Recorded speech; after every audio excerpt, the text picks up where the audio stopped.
thermodynamics, zeroth law. Jadi kita akan membahas, kemudian ada hal yang menarik di sini, yaitu tentang triple point temperature. Nanti kita akan membahas apa itu triple point temperature. Mungkin untuk yang pernah dengar triple point, pasti isinya tentang satu titik yang berhubungan dengan tiga fasa. Contohnya air. Ada kondisi satu titik dari diagram fasa air, nanti akan bertemu pada tiga fasa, yaitu fasa gas, fasa cair, dan fasa padat. Apa yang bisa kita dapatkan informasi dari informasi tersebut, entah itu temperatur, entah ada tekanan, nanti kita akan bahas. Kemudian ada kondisi gas-gas ideal, temperatur ideal, nanti kita akan bahas lebih dalam. Jadi menurut standar internasional, temperatur ini kita pakai sebagai basis untuk mengkuantifikasi sens kita, indera perasa kita, untuk membedakan antara panas dan dingin. Kita mendefinisikan temperatur sebagai keberadaan panas, tapi kita nanti akan menggunakan definisi ini untuk membedakan antara panas, kondisi panas yang kita sebut sebagai panas,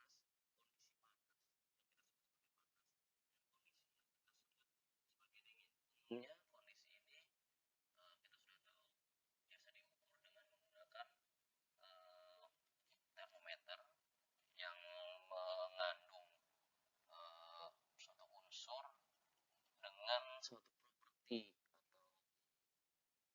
atau sifat yang kita asumsikan sebagai sifat yang standar, di mana sifat ini akan berubah tergantung temperatur. Nah, kita memperhatikan sifat ini dari sifat yang bisa kita observasi, kita bisa mendefinisikan kondisinya,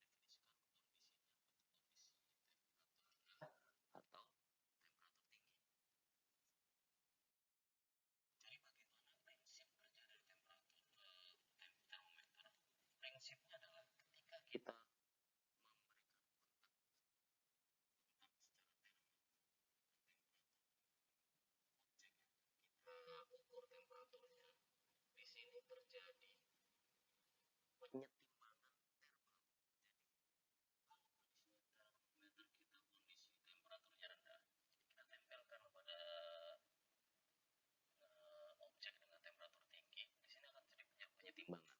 Penyetimbangan ini umumnya karena temperatur termometer ini volumenya atau kita mengkuantifikasi secara volume itu kecil. Jadi untuk menyetimbangkan biasanya termometer akan menyerap panas, dan terjadi umumnya pemuaian. Dan volume dari termometer ini dan substansi yang kita gunakan sebagai bahan mengukur termometer, di sini kita akan mendapatkan berapa volumenya, lalu kita akan tahu termometer tersebut menunjukkan temperatur berapa. Dalam standar internasional ini, untuk mengukur mendefinisikan suatu kondisi temperatur, kita menggunakan skala Kelvin. Tapi kita tahu di Indonesia kita menggunakan Celsius, sementara di Amerika, di sana mereka menggunakan Fahrenheit. Jadi mana yang betul? Semuanya betul. Tapi betulnya di sini Fahrenheit dan Celsius dan Kelvin ini gimana kita menggunakannya?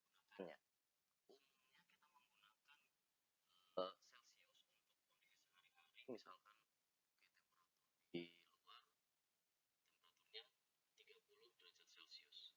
Kalau kita menggunakan Kelvin, angkanya akan terlalu banyak. Skalanya ini Celsius digunakan untuk skala yang masih skala mempermudah pembacaan skala. Jadi antara misalkan di kulkas kita minus 18, tapi di Kelvin 200,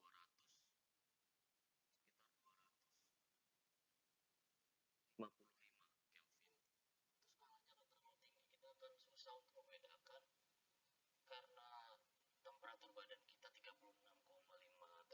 Celcius plus minus 1, kita akan mendefinisikan temperatur antara 0 di bawah 36,5 sebagai temperatur yang sejuk.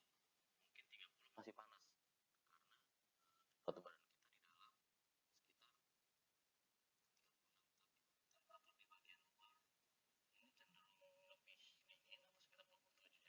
Jadi temperatur ruang kita sering mendefinisikan sebagai temperatur ruang estimasinya adalah sekitar 25 sampai 27 Celcius. Itu kondisi di mana terdapat, kita bisa katakan hampir setimbang antara temperatur badan kita terluar dengan temperatur lingkungan. Kalau lebih dingin, kita akan merasakan kedinginan. Sedangkan kalau terlalu tinggi, lebih tinggi dari 27, sekitar 36,5, kita akan merasakan hangat. Lebih dari itu, kita akan sedikit merasakan kepanasan. Nah, dalam kondisi tertentu, kita menggunakan Kelvin untuk melihat temperatur ideal. Kondisi biasanya yang menyebabkan kita menggunakan Kelvin adalah kondisi tadi di sini saya sebutkan kondisi di mana satu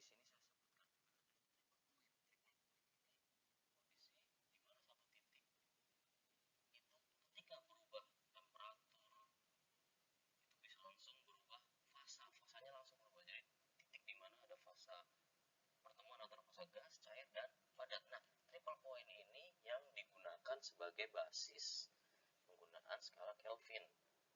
Di sini temperaturnya sekitar 273,16 Kelvin. Nah, temperatur untuk yang lain kadang kita menggunakan definisi menggunakan perbandingan antara volume dengan gas. Tapi gas yang dipakai di sini adalah gas ideal. Apa yang disebut sebagai gas ideal? Gas ideal ini kondisinya adalah ketika tekanan temperaturnya berubah, perubahan volume dan tekanan perbandingan proporsional, jadi linear. Jadi gas-gas yang ideal ini ketika kita menaikkan temperatur atau menurunkan temperatur, perubahan volume dan tekanan ini ideal. Jadi kita akan mudah untuk menghitungnya.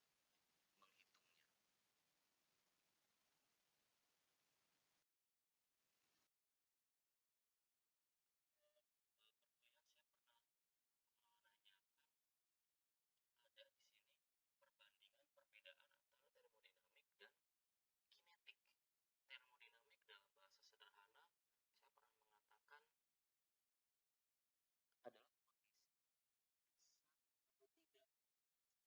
Reaksi tersebut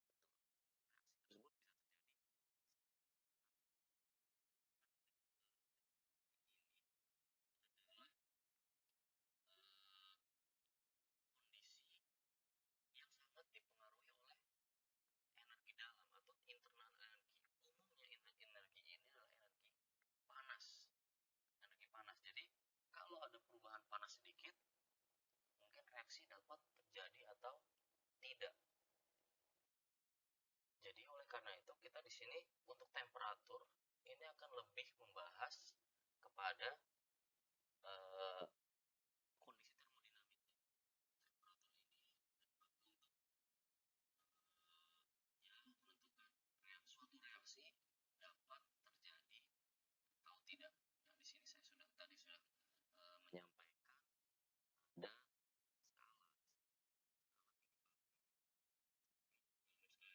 yang dipakai temperatur adalah Kelvin.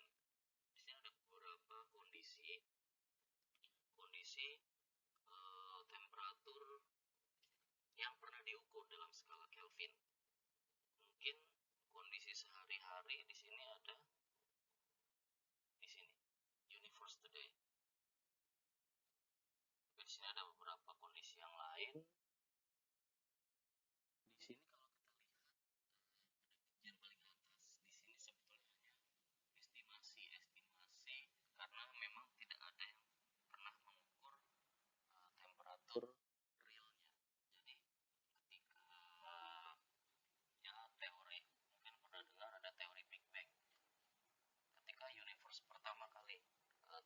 sekitar banyak yang menyebutkan sekitar 13,7 miliar tahun yang lalu itu temperatur pada saat terbentuknya itu sekitar 10 pangkat 39 Kelvin. Memang tidak ada yang pernah mengukur, tapi teorinya, estimasinya seperti itu. Jadi kondisi ini sebetulnya saat ini itu universe itu sedang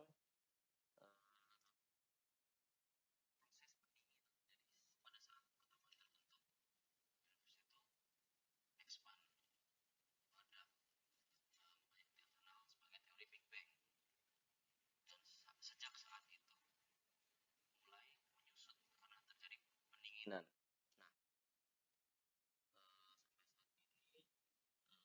Tercapai sekitar temperatur 3 Kelvin. Nah, di sini pada kondisi di bumi tempat kita tinggal tentu saja itu kondisinya relatif lebih hangat karena untungnya kita bumi kita itu kondisinya posisinya berada dekat dengan bintang. Bintang itu kita kenal sebagai matahari, makanya kita kondisinya relatif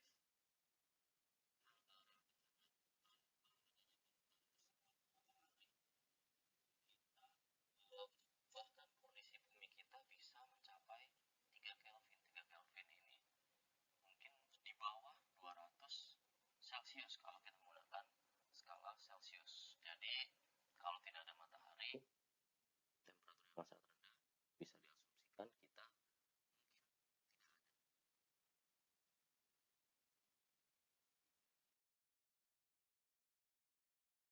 diasumsikan kita sedikit ilustrasi tentang zero flow thermodynamic. Zero flow thermodynamic adalah kondisi kesetimbangan antara dua dua objek ketika katakanlah kita memiliki dua objek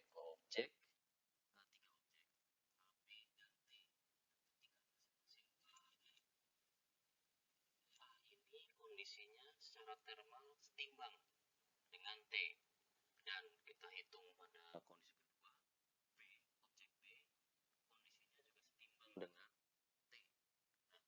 Nah, secara zero thermodynamic A dan B juga setimbang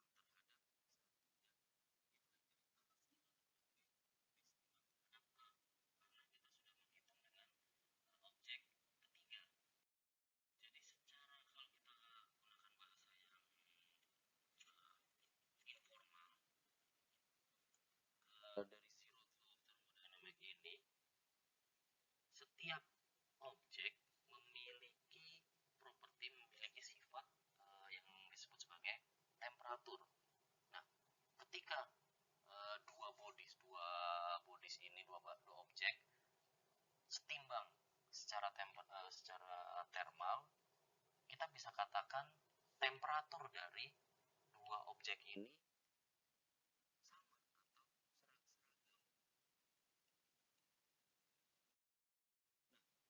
Prinsip ini sebetulnya yang kita pakai dalam kita menciptakan termometer, alat untuk menghitung atau mengukur temperatur dari suatu objek.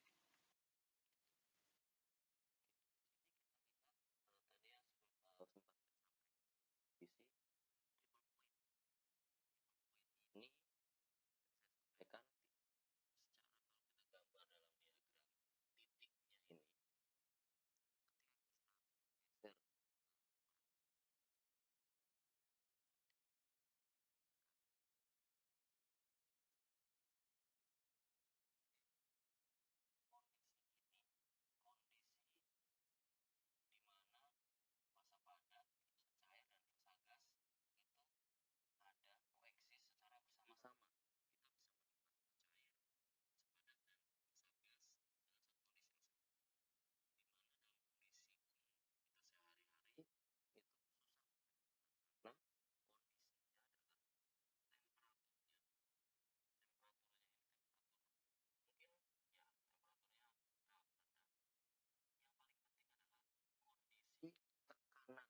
sudah setting tekanannya sangat rendah.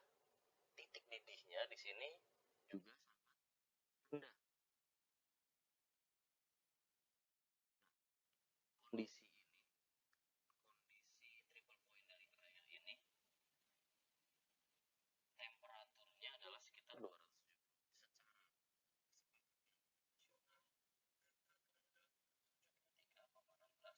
Kelvin. Nah, temperatur ini digunakan sebagai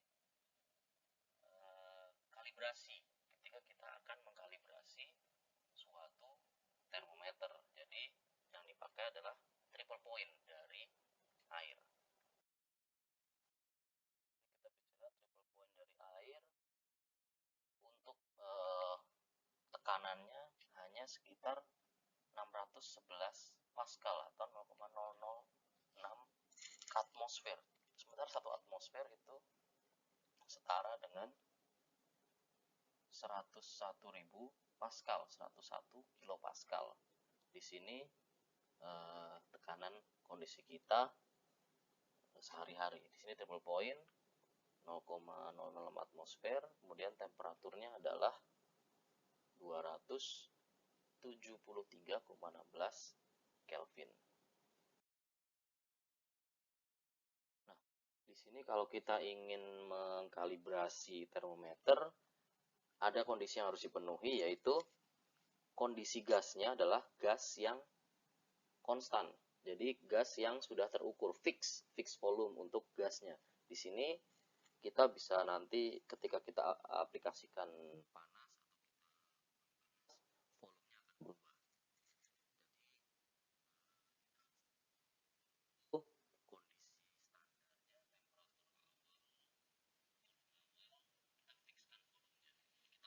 Kondisi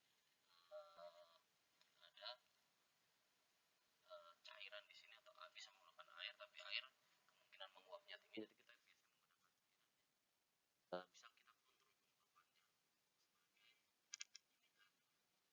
kita kontrol volume dari gas yang kita sudah set ini.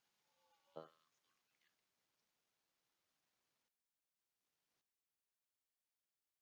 skala Kelvin,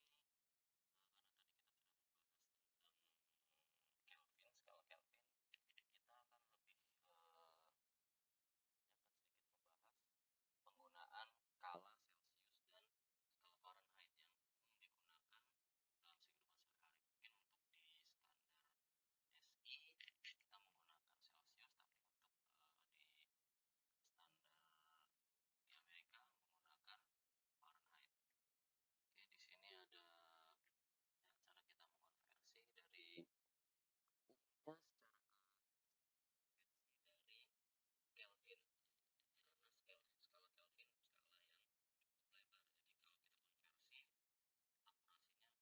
Celcius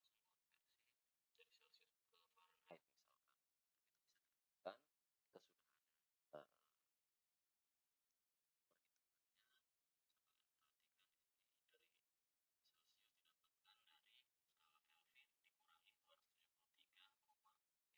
skala Kelvin dikurangi 273,15. Perlu kita perhatikan di sini untuk Kelvin tidak menggunakan derajat. Kalau kita menyampaikan temperatur dalam Kelvin, kita hanya sampaikan misalkan 273,16 Kelvin. Ya, 273,16 Kelvin, bukan derajat Kelvin. Untuk derajat kita pakai di sini ada Celcius dan Fahrenheit, kita menggunakan derajat. Nah, di sini ada beberapa kondisi. Kondisi ini bisa kita katakan kondisinya adalah kondisi 1 atmosfer, dimana contohnya untuk titik didih air 100 Celcius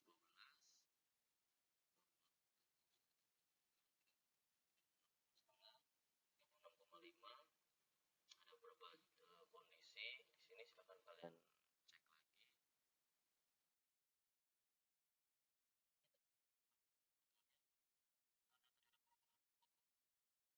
Kita manfaatkan adalah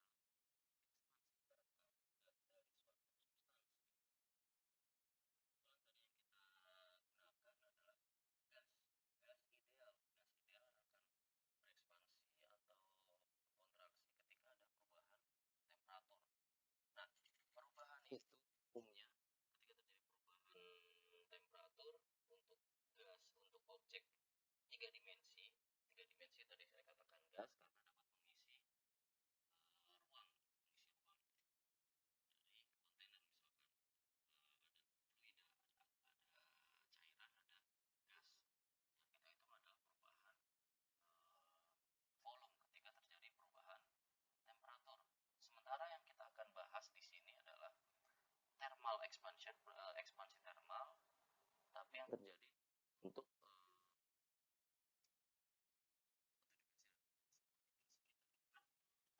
panjang dan perubahan area. Sementara untuk objek 3 dimensi seperti fluida, perubahannya adalah perubahan volume.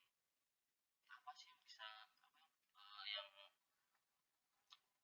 perlu kita perhatikan dalam ekspansi thermal ini?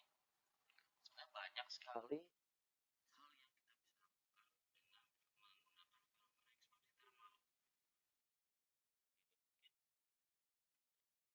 Ada yang punya atau pernah punya termometer analog, termometer mekanik.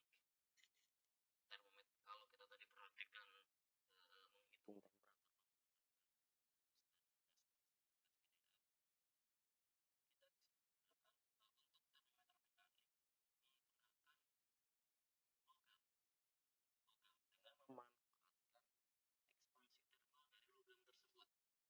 ekspansi thermal dari logam tersebut. Jadi kita ada beberapa logam yang ekspansi thermalnya ini cukup ekstrim. Contohnya di sini adalah baja dengan kuningan. Baja dengan kuningan. Kenapa baja dan dengan kuningan bisa digunakan untuk sebagai termometer mekanik? Ekspansi thermal untuk baja dengan kuningan ini sangat jauh perbedaannya. Baja ekspansi thermalnya kecil, sementara untuk kuningan ekspansi thermalnya ini bisa dikatakan mungkin tidak sangat besar, tapi jauh lebih besar dibandingkan dengan baja. Lalu apa yang terjadi ketika material baja dengan kuningan ini dikondisikan dengan temperatur yang sama? Penyerapan termalnya, kondisi kestabilan termalnya akan sama, tapi perubahan dimensinya akan berbeda karena ekspansi thermal dari baja dan kuningan berbeda. Ketika dua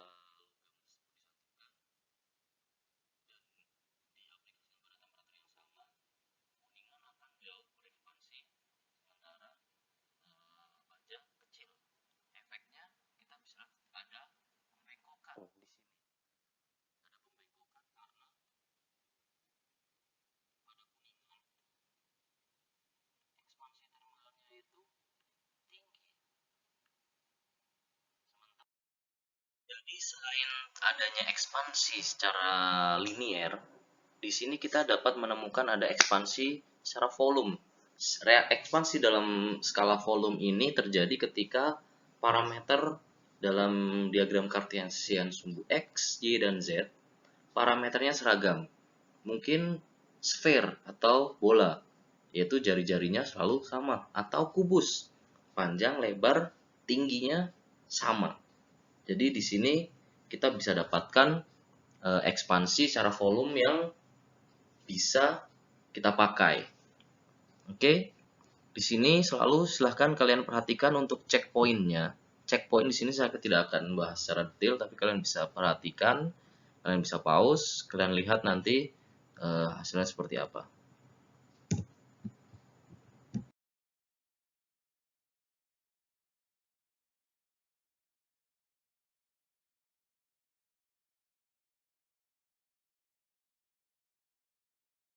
Di sini adalah satuan energi yang ditransfer atau dipindahkan dari satu sistem kerja ke lingkungan.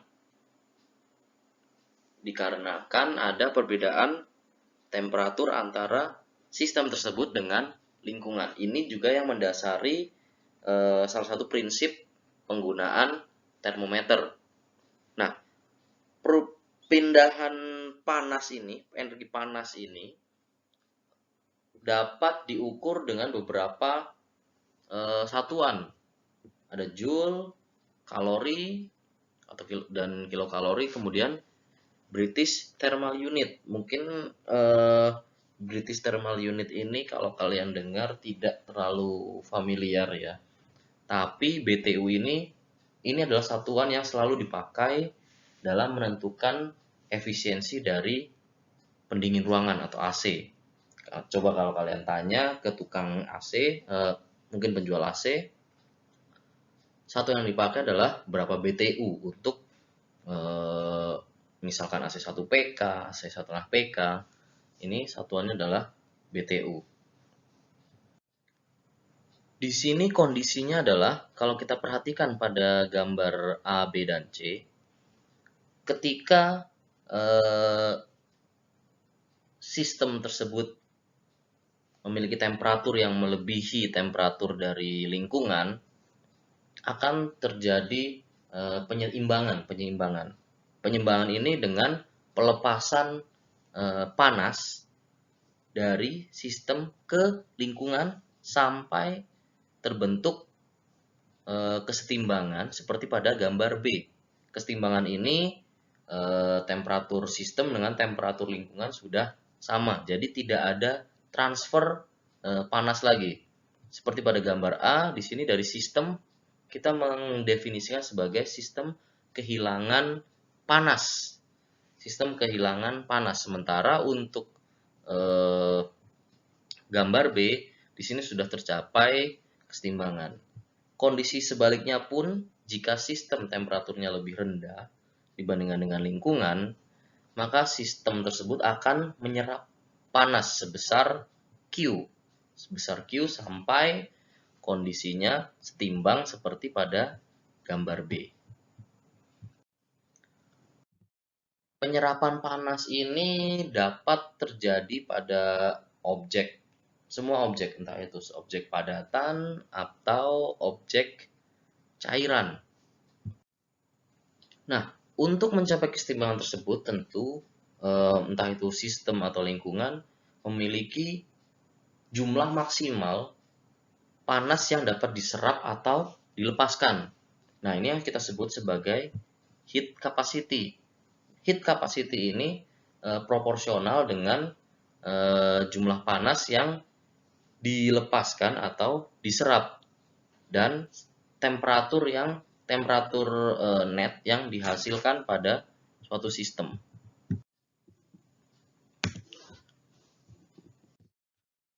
Di sini koefisien penyerapan panas dapat diekspresikan dalam dua kondisi, yaitu dalam skala mol, dalam skala molar, atau dalam skala yang lebih besar, mungkin dalam skala massa. Di sini bisa diperhatikan, di sini ada skala molar dan skala untuk massa gram dan kilogram. Jika kuantitas panas yang dipindahkan diekspresikan dalam skala mol, panas spesifik dari suatu objek juga dapat diekspresikan dalam skala mol, bukan lagi dalam skala massa atau berat. Nah, di sini ketika kita mengekspresikan dalam skala mol, kita menyebut spesifik panasnya sebagai molar specific heat. Nah, di sini ada contoh beberapa logam dan cairan spesifik panasnya. Untuk spesifik panas dalam skala molar, umumnya di sini umumnya yang sudah ada database-nya untuk padatan elemental, ini pada padatan murni. Sementara untuk paduan bukan tidak ada, tapi hanya panas spesifiknya ini tidak semudah didapatkan dengan elemen padatan, karena untuk paduan ini spesifik molar panas spesifik molar spesifik heatnya sangat dipengaruhi oleh distribusi dari paduannya, entah dari mikrostruktur, kemudian fasa intermetalik, ini akan sangat mempengaruhi molar spesifik heatnya. Nah, di sini jumlah energi persatuan unit yang dipindahkan saat suatu material berganti fasa kita sebut sebagai heat of transformation atau L. Jadi energinya bisa didefinisikan sebagai Q sama dengan L kali M. Selanjutnya, tadi yang sudah kita pelajari sebetulnya digunakan sebagai dasar untuk kita memahami hukum pertama termodinamik.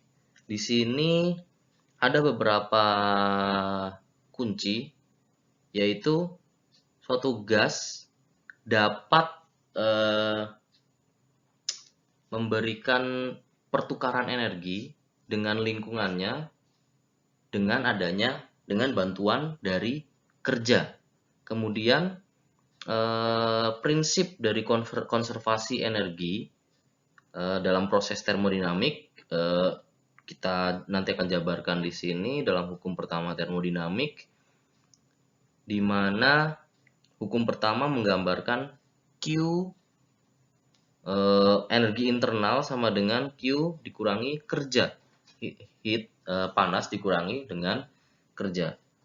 Nah, energi internal ini merepresentasikan energi dari suatu material yang hanya akan dipengaruhi oleh material tersebut, entah itu temperatur, tekanan, dan volume. Sementara Q atau panas merupakan energi dari pertukaran panas dari sistem dengan lingkungan. Nah, jika Q ini positif, berarti sistem menyerap panas, dan jika negatif, maka sistem akan digambarkan sebagai kehilangan panas. Sementara W atau kerja merupakan kerja yang dilakukan oleh sistem. Jadi kalau kerjanya positif, sistem berekspansi terhadap external force. Sementara jika negatif, sistem akan mengkerut atau kontraksi dikarenakan adanya external force. Nanti di sini kita bisa ada beberapa kondisi spesial untuk hukum pertama termodinamik. Ada proses adiabatik, proses constant volume, proses siklik, kemudian ada free expansion. Nah, kita akan sedikit fokus di sini pada panas dan kerja. Detil untuk panas dan kerja ini, bagaimana energi dapat dipindahkan sebagai panas dan kerja antara sistem dengan lingkungan. Kita di sini bisa perhatikan ada satu kontainer berisi gas. Intinya kita mencoba memperangkap gas dengan piston yang dapat digerakkan di sini. Nah, di sini gaya ke atas dari piston ini yang disebabkan oleh tekanan dari gas yang terperangkap ini setara dengan berat dari timbal-timbal ini atau lead shot atau timbal-timbal ini, itu setara dengan gaya ke atas yang disebabkan oleh gas yang terperangkap, tekanan dari gas yang terperangkap. Kondisi di sini kita asumsikan kondisinya ideal. Jadi kondisi ideal ini yaitu tidak ada, kita asumsikan insulasinya di sini bekerja dengan baik sehingga tidak ada transfer panas antara sistem di dalam sini dengan lingkungan luar. Sementara pada bagian bawah, pada bagian alasnya di sini adalah kita bisa menyebutnya sebagai thermal reservoir. Thermal reservoir ini mungkin lebih mudah jika kita menggambarkan sebagai hot plate, papan panas, atau mungkin kompor listrik, di mana kita bisa mengatur temperaturnya dengan memutar knob yang ada di sini. Nah, di sini kondisi awalnya adalah posisi pistonnya ini diam. Artinya kalau posisi pistonnya diam, gaya ke atas yang disebabkan oleh tekanan dari gas dan gaya ke bawah yang disebabkan oleh berat dari timbalnya ini itu sama. Nah, katakanlah kita ingin menggeser posisi pistonnya ke atas atau ke bawah. Kita bisa lakukan dengan merubah temperatur dari sistem. Mungkin akan lebih mudah dipahami kalau kita memindahkan posisi piston ke posisi lebih atas. Bagaimana caranya? Dengan meningkatkan tekanan di dalam gas yang terperangkap ini. Bagaimana cara meningkatkan tekanannya? Kita perhatikan persamaan untuk gas standar PV per T itu selalu sama. Jadi kita bisa merubah temperaturnya untuk meningkatkan tekanan. Hingga oleh karena itu di sini ada alat pengatur temperatur. Dengan kita meningkatkan temperatur, tekanan gas naik. Tapi karena tekanan gas naik, sementara berat dari timbal selalu sama, volumenya akan naik. Jadi tekanannya sebetulnya akan selalu sama. Jadi yang selalu sama di sini, kalau volumenya sama, tekanannya naik. Tapi kalau volumenya berubah, tekanannya akan selalu sama, akan sama. Jadi ketika berekspansi, volumenya berekspansi, tekanan sehingga gaya ke atasnya selalu sama. Temperaturnya akan naik. Kalau kita perhatikan di sini untuk area yang digambarkan pada gambar A, di sini merepresentasikan kerja yang dilakukan dari sistem dari posisi awalnya ke posisi final. Kerjanya ini kerja positif karena volume dari sistem bertambah. Sementara pada gambar B kerjanya masih positif, tapi sekarang lebih besar. Pada gambar C, di sini kerja masih positif, tapi lebih kecil dibandingkan dengan yang B. Untuk posisi D, kerja sangat lebih kecil dibandingkan pada gambar C.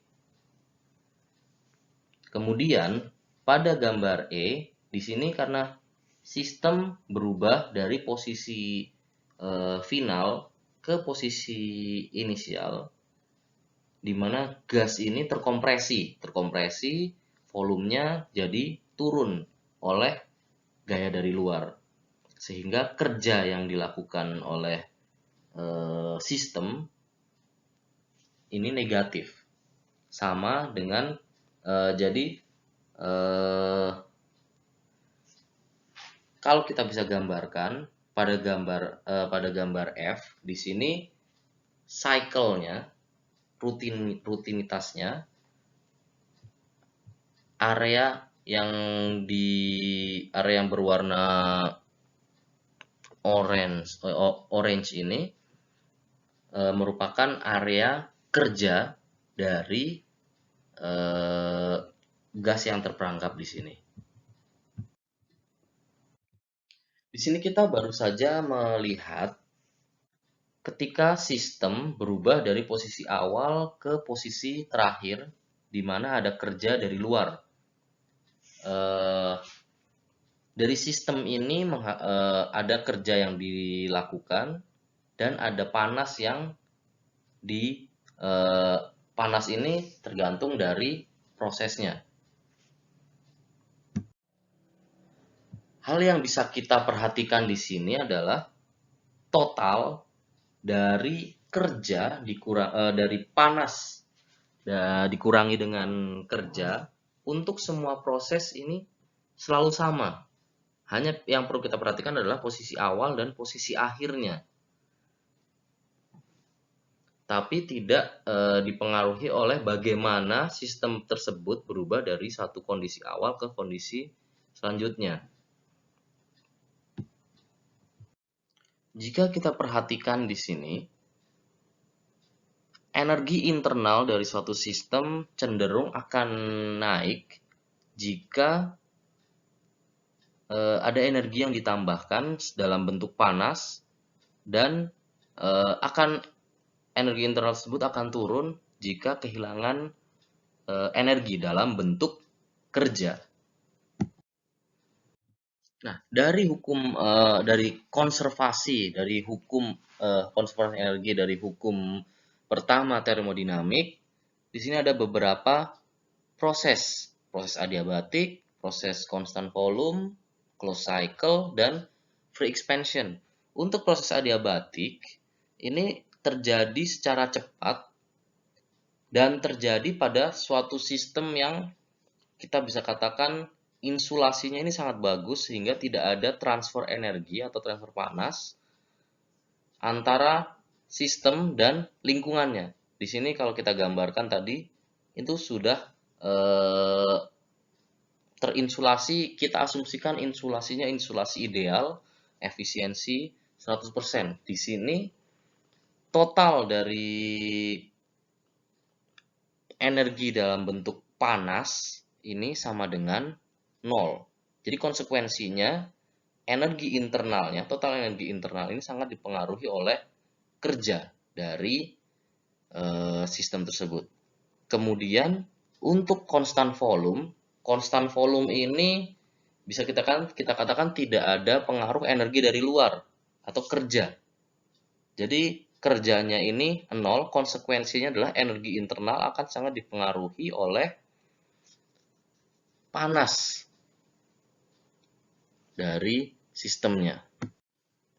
Untuk proses siklik atau closed cycle, proses ini mengalami beberapa perubahan antara panas dengan kerja. Jadi justru energi internal dari closed cycle ini 0. Jadi energi yang terjadi perpindahan atau transfer energi ini antara energi panas dengan kerja.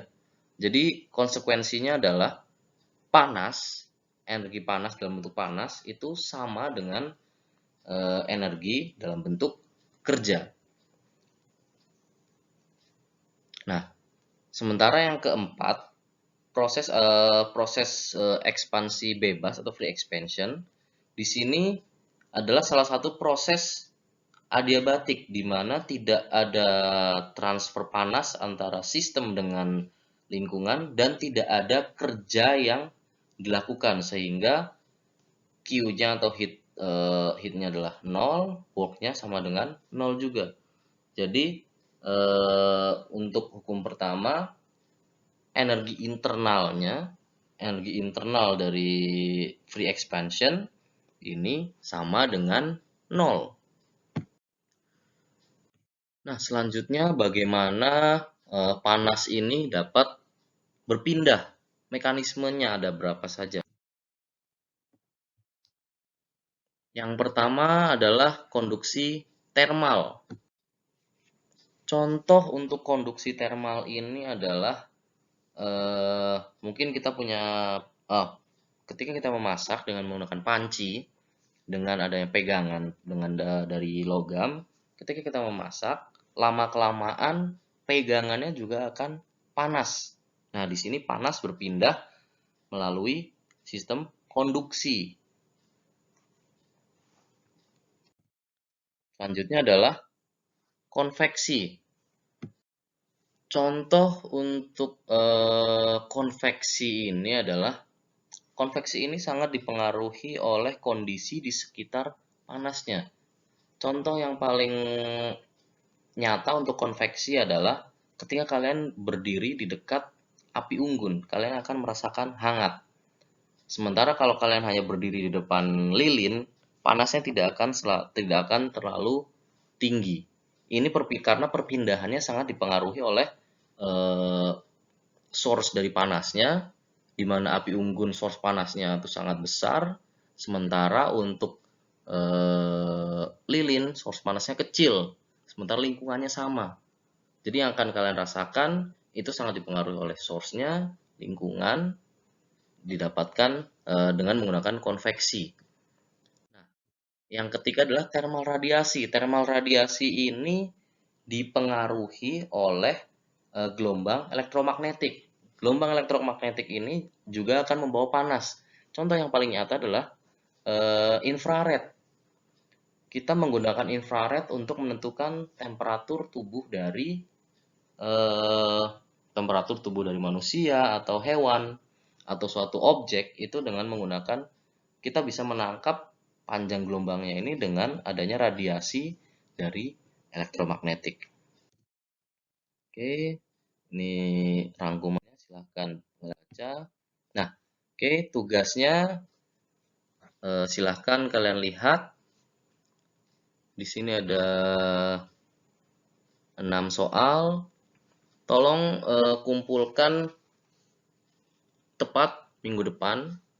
Jamnya selalu sama, jam 10 terakhir untuk mengumpulkan.